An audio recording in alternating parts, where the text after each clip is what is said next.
Marcos 16:15.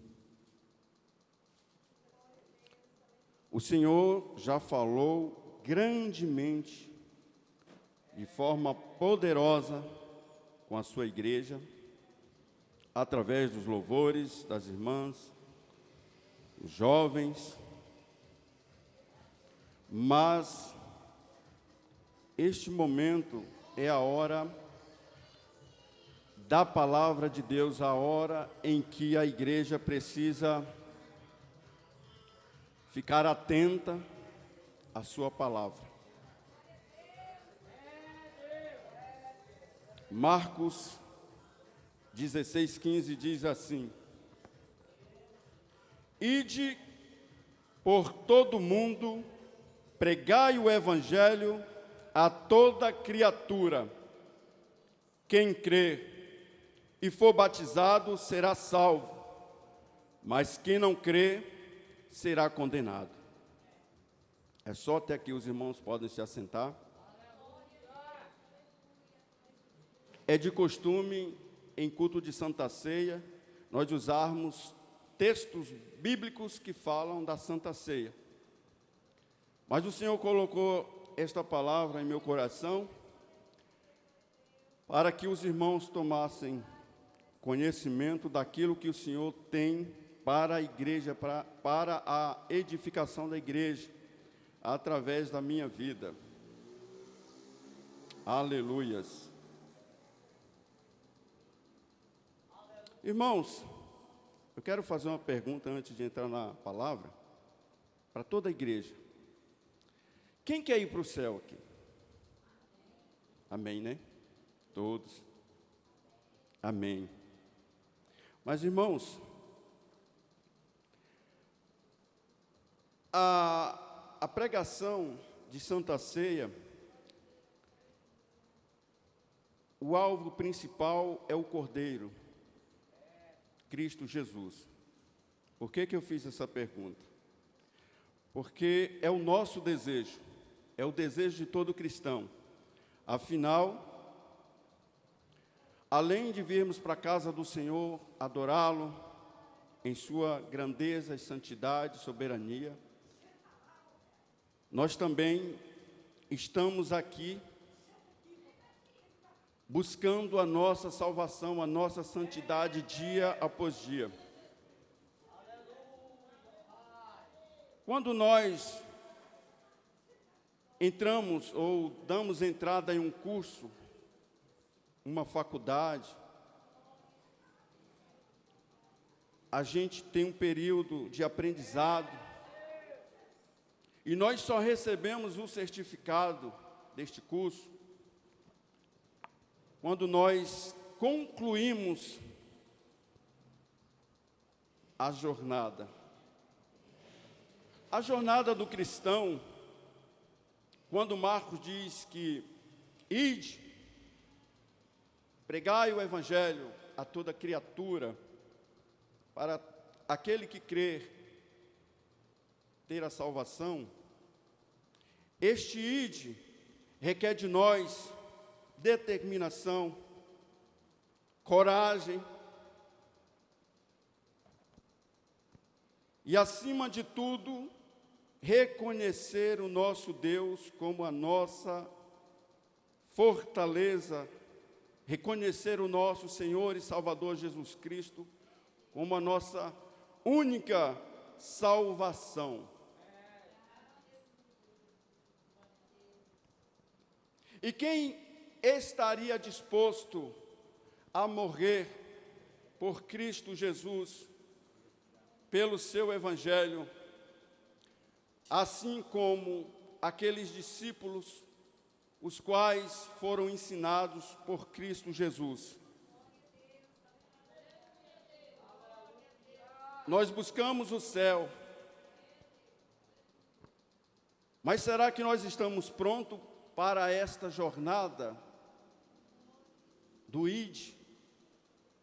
Porque quando nós lemos esse versículo tão curto, qual eu li agora, parece que é só falar do evangelho. O ide de Jesus parece que é só falar do evangelho. Não somente falar. Precisamos propagar o Evangelho, falar do Evangelho, mas também requer de nós muitas coisas.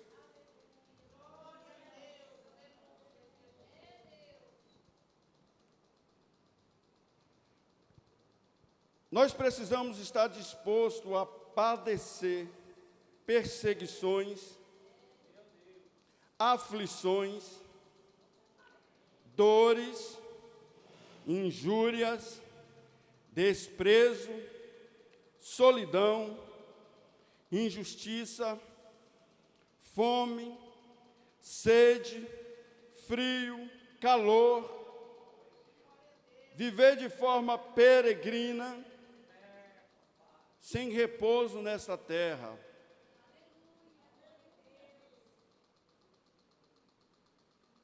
Quando diz de forma peregrina, é para não ter apego às coisas materiais desse mundo. É buscar o espiritual do Senhor Jesus. Aleluias. A Bíblia nos traz relato, uma lista de homens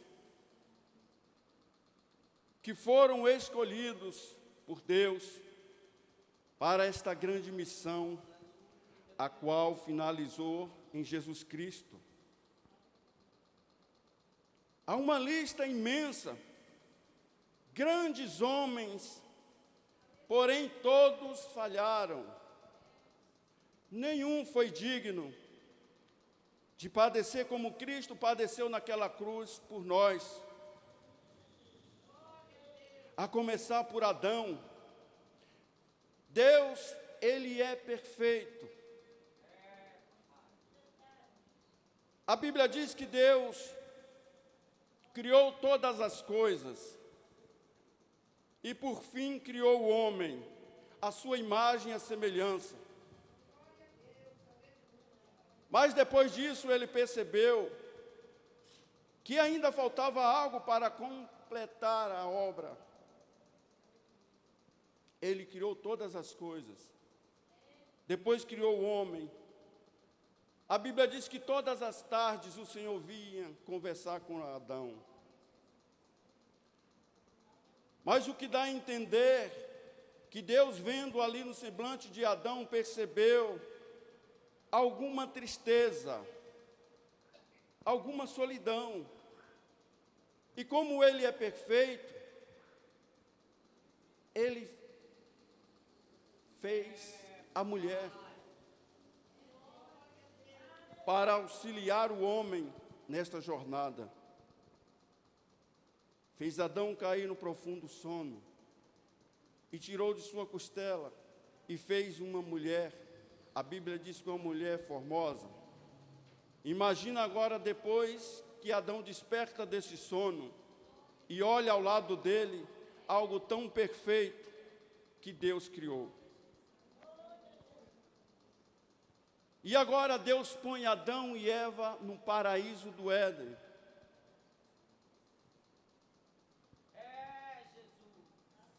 E na sua soberania, na sua ciência perfeita, Ele dá uma instrução para Adão e para Eva.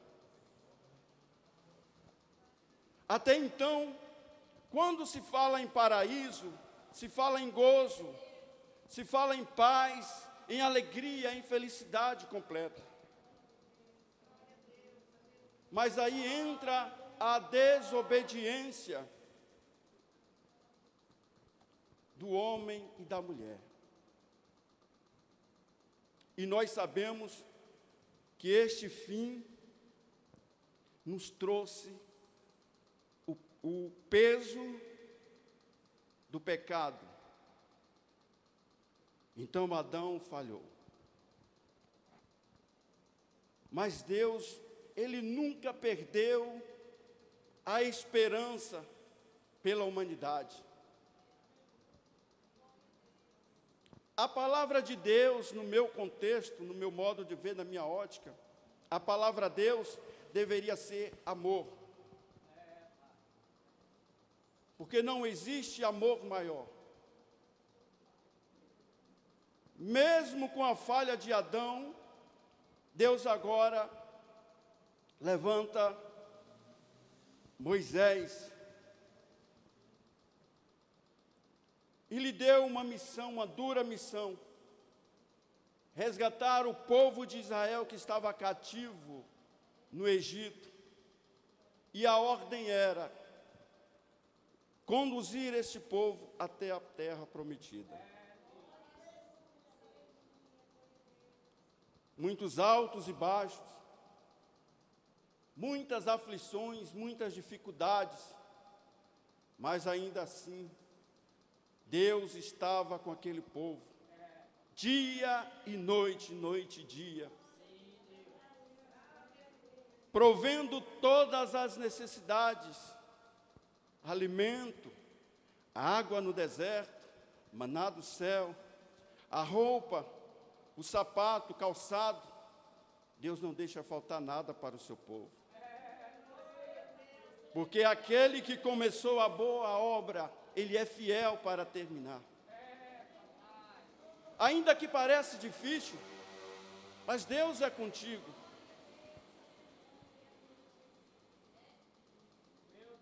Moisés foi um grande profeta, um grande homem.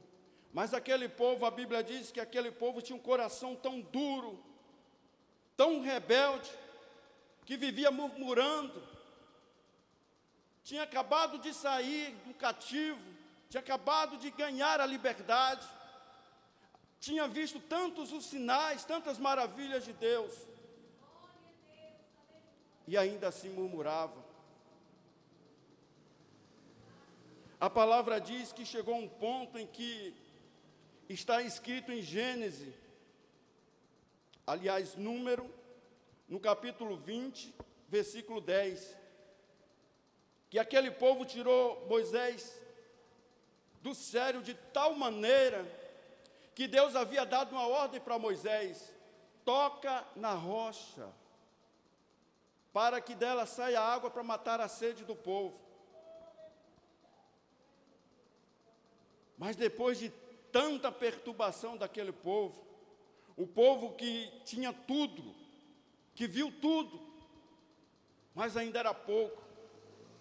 O povo, sabe aquele crente que sai do mundo, que Deus tira com sua mão forte, com seu braço forte, tira da droga, tira do álcool, tira do vício, tira das coisas terríveis do mundo, tira das trevas e traz para a luz. Mas ainda assim ele murmura, ele fala ainda, era bom lá fora. Por que era bom lá fora? Porque ele não quer se ajustar à palavra do Senhor.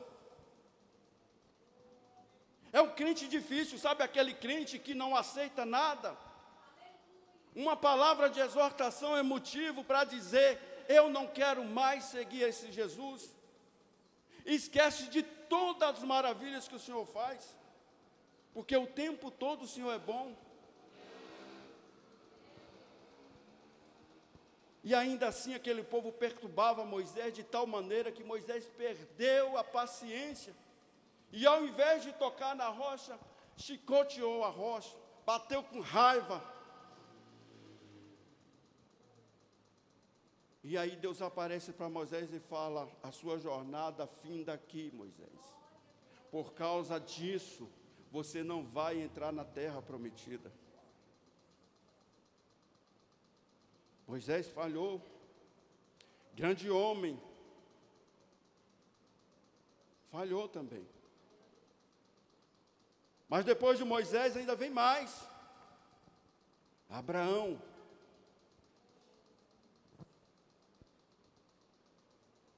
Abraão estava lá no meio da sua parentela.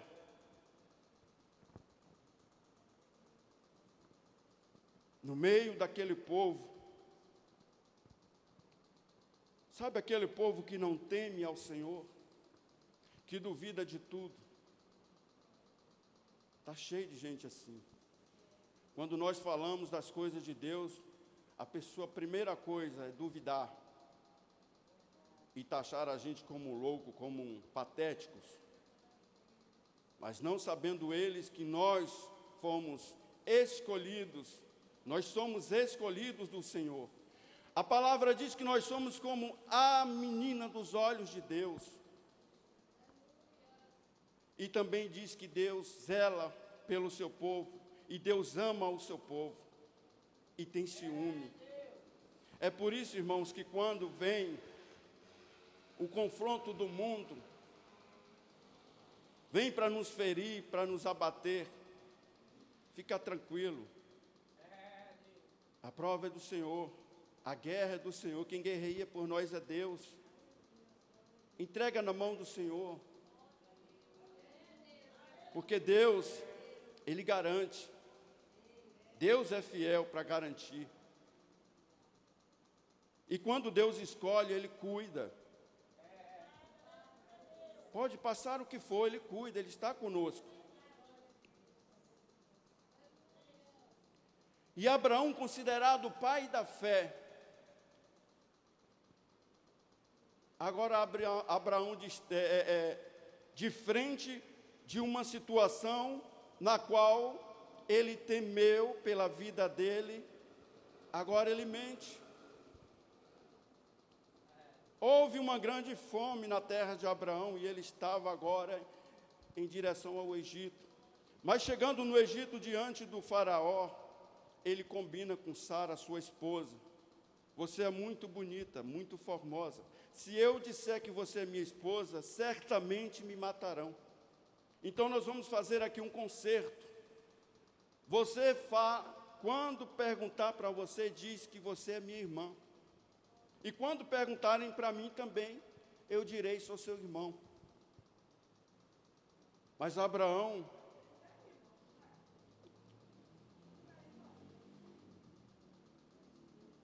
esposa. Mas aí quando Abraão, ele mente, e Faraó descobre, porque o Senhor visita Faraó, e fala para Faraó, não toque nesta mulher, porque esta mulher tem marido, e se tocares nessa mulher, eu te ferirei sem misericórdia. E quando Faraó chama a Abraão, e dá uma dura em Abraão, por que mentiste? Porque quando Abraão chegou, a Bíblia diz que Faraó se engraçou com Sara, porque ela era muito formosa. E deu para Abraão camelos, deu bens para Abraão. Mas quando ele descobre a verdade, ele dá uma dura em Abraão e põe Abraão para fora. É isso que a mentira causa. Mas ainda assim, em Números, aliás, em Gênesis, um pouco mais para frente, no capítulo 20, versículo 3, em Gerar, Abraão comete o mesmo erro. Agora com Abimeleque. E aconteceu a mesma coisa. Abraão falhou. Entende, meus irmãos? Que a gente pode ter fé. Abraão era o pai da fé. Mas a gente não sabe o que a gente vai encontrar lá na frente. Por mais que a gente tenha fé, a gente tenha coragem, a gente tenha vontade, a gente tenha determinação, a gente não sabe qual o medo que a gente vai encontrar lá na frente. Mas de uma coisa eu sei, ainda que nós falhemos, o apóstolo João diz, ainda que nós pequemos, lembre-se que há um advogado chamado Jesus que revoga por nós.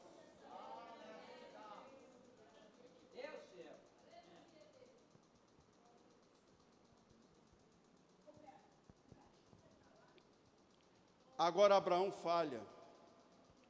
O povo de Deus está nas mãos do inimigo, sofrendo. E Deus levanta um juiz chamado Sansão, um nazireu, um homem prometido. Uma criança que desde o ventre o Senhor o escolheu, separou, para livrá-los, o seu povo, das mãos do inimigo. Mas Sansão, com a sua vaidade e com a sua desobediência, também falhou. Sansão não queria saber das coisas de Deus. Sansão era aquele jovem que confiava na sua força. Sansão era aquele jovem namorador, só queria saber de namorar. Não queria ter responsabilidade com o seu chamado, com aquele propósito para o qual ele foi chamado por Deus. Muitas vezes nós perecemos porque nós não queremos. Nós confrontamos a Deus. Nós relutamos contra o nosso chamado. Irmãos, não façam isso. Porque se Deus te chamou, é porque Ele sabe da tua capacidade. Se Deus te chamou, Ele vai cuidar de você. E por fim, o propósito dele irá se cumprir, quer queira você ou não. Porque a obra do Senhor, desde o princípio até hoje, sofre perseguições. A obra do Senhor, ela nunca parou e nem vai parar por causa de A e B.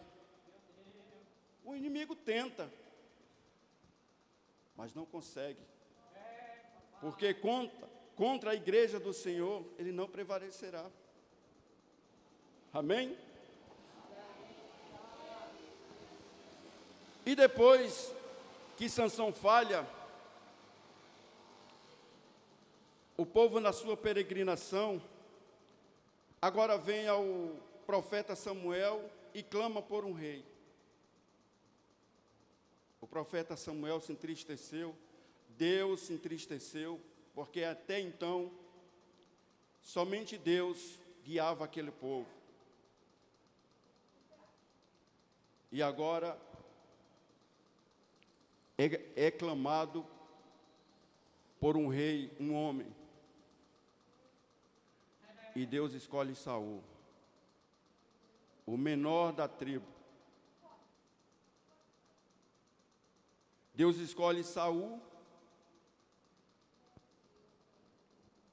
põe o espírito dele sobre Saul, mas existe uma coisa, que Deus não pode ser infiel à palavra dele. Quando Deus fala que nos dá o livre-arbítrio, é para que nós possamos escolher o caminho certo.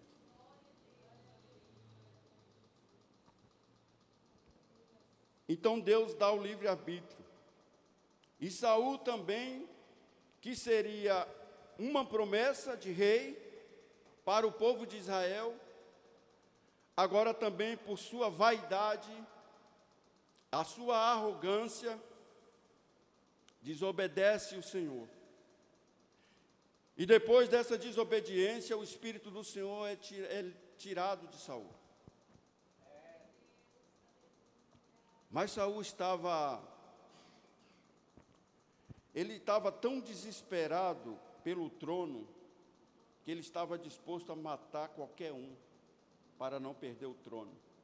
A vaidade, a soberba, o orgulho, tudo se encontrava em Saul.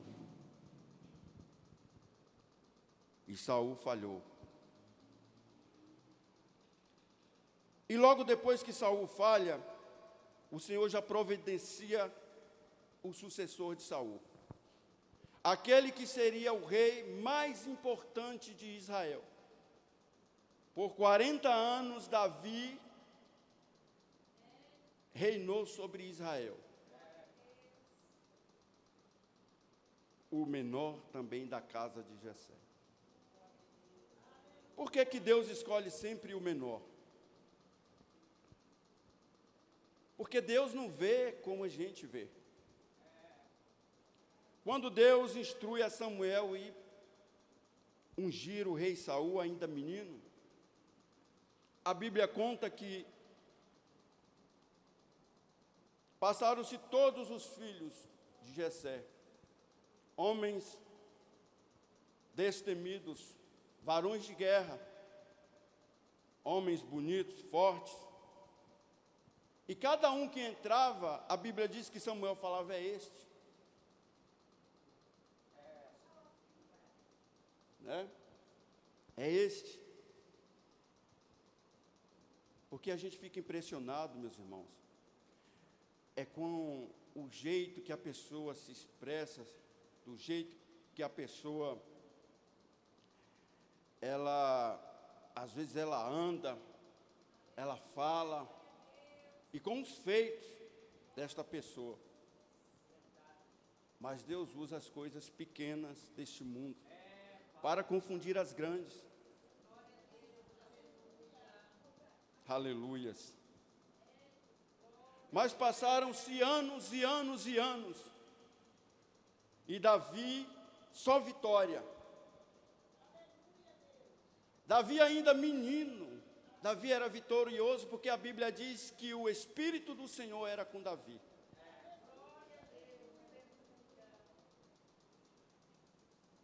Até que um dia um gigante chamado Golias, por 40 dias desafiava o povo de Deus.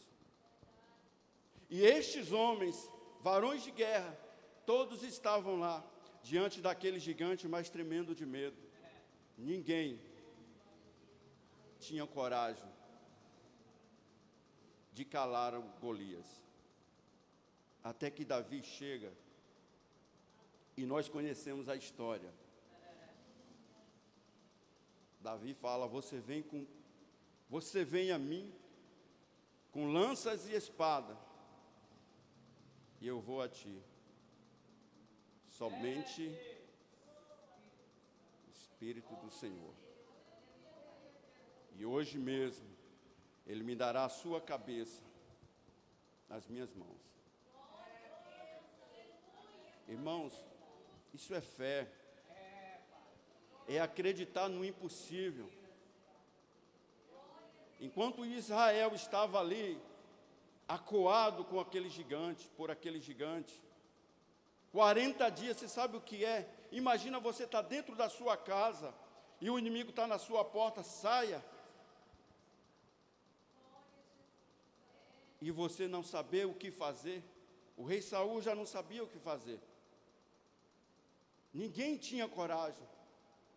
E Davi chegou e derrotou o Golias. Aleluias. A partir daí, Davi foi conquistando, e se tornou o rei mais importante de Israel de todos os tempos.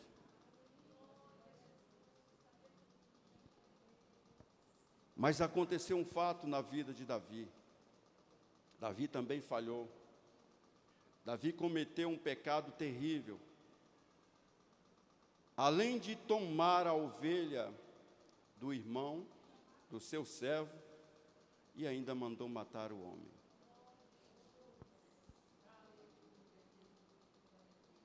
E às vezes nós cometemos um erro, meus irmãos, e não temos nem a noção do que estamos fazendo. É por isso que a Bíblia fala, vigiai e orai. Muitas vezes nós estamos cometendo o erro e não estamos sabendo que estamos cometendo o erro. Alguns fingem não saber, outros não sabem. Porque quando Samuel chega diante do rei Davi, ele conta uma história. Os irmãos devem conhecer essa história. Que havia um homem que tinha somente uma ovelha. É Natã, né? É Natã, né? É Natã. É isso mesmo, né? Profeta Natã. Como diz o presbítero Rogério aí, mas tá ligado, hein? É Natã. É o profeta Natã.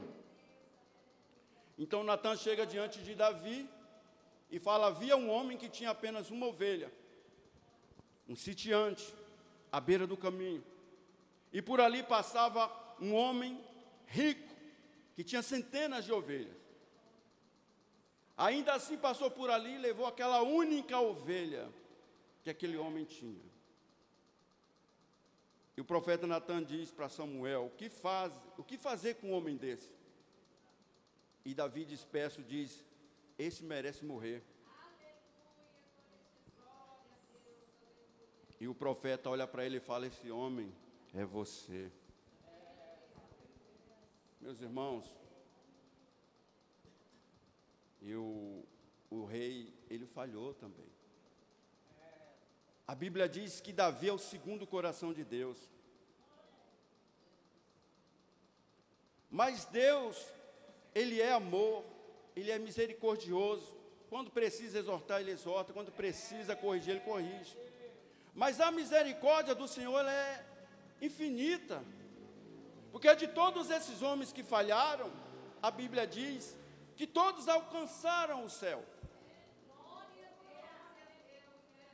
Porque se arrependeram verdadeiramente. E quando nós nos arrependemos de forma sincera, Deus perdoa os nossos pecados. Só que tem um porém aí. Tudo que a gente fizer, a gente vai ter que dar conta. E não foi diferente na vida de Davi. A partir desse pecado que Davi cometeu, terrível, a espada não saiu de dentro da casa de Davi. E nós conhecemos a história. O irmão abusou da irmã, o irmão tentou tirar a vida do irmão, o outro tentou tirar o reino de Davi à força, e tantas outras coisas mais. Olha para você ver o que é consequência do pecado. Antes do pecado de Davi, a Bíblia não relata nada de problema dentro da casa de Davi. A não ser os problemas que eram corriqueiros, que eram desbravar terras, guerras, combater o inimigo. Isso aí já era uma coisa normal. Eu estou falando de problemas dentro de casa. Porque quando nós abrimos a porta para o pecado, é só desgraça que acontece. Então Davi também falhou. E aí vem, na sequência, o homem mais sábio que a Bíblia relata, Salomão, o sucessor de Davi, o filho de Davi. Por isso que eu falo, meus irmãos, não existe uma regra, não existe uma forma de Deus trabalhar na vida dos seus. Porque se a gente for analisar, na nossa ótica humana, Salomão não era para ser rei de Israel. Assim também como Davi. Porque Salomão é filho de Betseba, a mulher que Davi tirou de Urias. Mas ele já havia pagado um preço. O primeiro filho não vingou. A Bíblia diz que depois que o primeiro filho de Davi nasceu com Betseba, e Deus tirou o filho como uma correção, né, que ele deu a Davi, a Bíblia diz que Davi ficou muito triste, durante dias não comeu, não bebeu, e se arrependeu amargamente. E aí Deus revigorou Davi novamente e deu Salomão, filho da mesma mulher, Betseba. E a Davi ele prometeu: este será o seu sucessor. Mas antes de Salomão reinar, muitas guerras dentro da casa de Davi aconteceram para impedir o propósito do Senhor. Mas quando eu falo que o propósito do Senhor, nenhum homem consegue parar, não para. O propósito se cumpre. Ainda que nós fazemos como Jonas fez, pode fugir, vai para onde você quiser, pode virar as costas. O apóstolo Paulo aqui fala que onde nós estivermos, A presença do Senhor é conosco. Você sabe por quê? Porque você é escolhido. Porque você já está selado com o Espírito Santo. Você pode até tentar, existe uma história que um pastor se desviou. O pastor se desviou. E depois de um tempo ele foi para uma casa, essas casas aí de prostituição. E quando ele chegou lá, achando que ninguém o conhecia, a moça que veio atender ele disse: pastor, o senhor por aqui? Entendeu, meus irmãos? Não tem para onde fugir. E aí, depois que ele ouviu isso dessa moça, ele se envergonhou de tal maneira que ele voltou para os caminhos do Senhor. E depois de Salomão veio Jonas, depois veio Pedro. Né? Pedro negou Cristo por 3 vezes, ainda que quando o Senhor estava falando que seria entregue, Pedro disse: não, Senhor, eu mato e morro pelo Senhor. Eu não vou deixar, eu não vou permitir. E não demorou muito para que Pedro negasse o Senhor.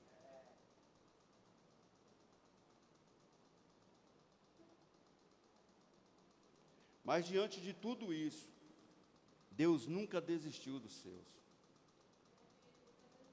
E jamais vai desistir. Enquanto há vida, há esperança. E enquanto há arrependimento, há salvação.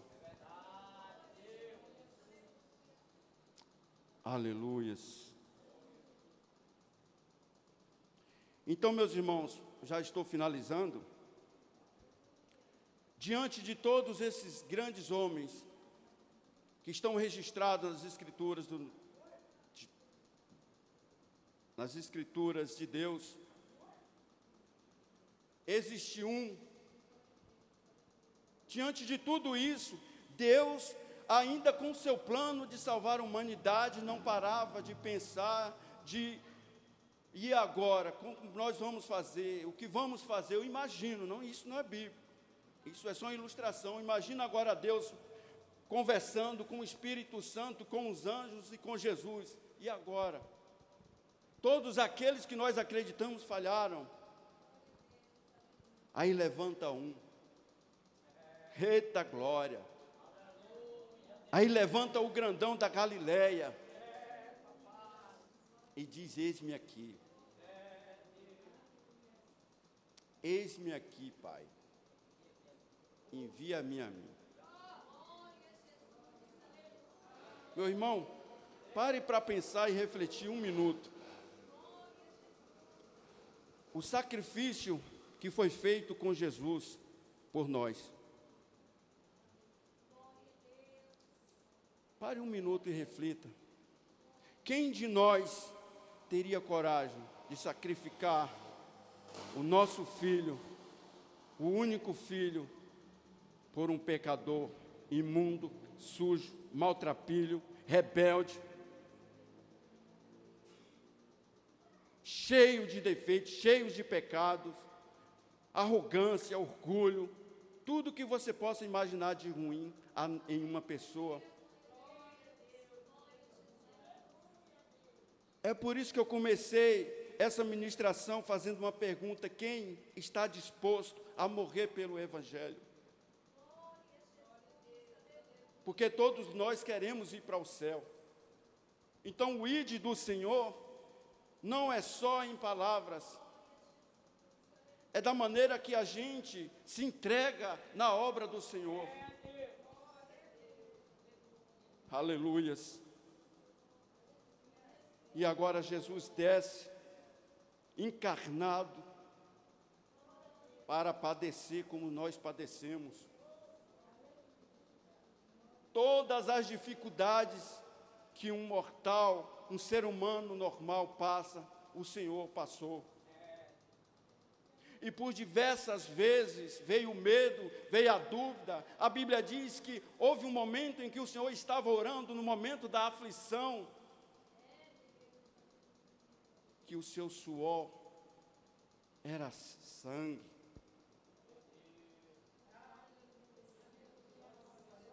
na hora do aperto, Jesus olha para o lado, meus irmãos, não tinha ninguém. Aqueles que diziam, estamos juntos, se dispersaram. Até aquele que comia e bebia com ele, o traiu. Quando eu falo que a palavra Deus poderia ser amor, é porque a todo tempo ele sabia que Judas o trairia. Em nenhum momento ele expeliu, ele expulsou Judas da sua vida. Porque ao livre-arbítrio, ele estava esperando que Judas se arrependesse de todos os maus pensamentos que o diabo já tinha colocado na mente de Judas. Mas infelizmente, meus irmãos, a vida é feita de escolhas. O Senhor escolheu se sacrificar por nós. E hoje nós estamos aqui graças ao Cordeiro Jesus Cristo, que morreu naquela dura cruz, que padeceu, que foi cuspido, que foi humilhado, que foi maltratado.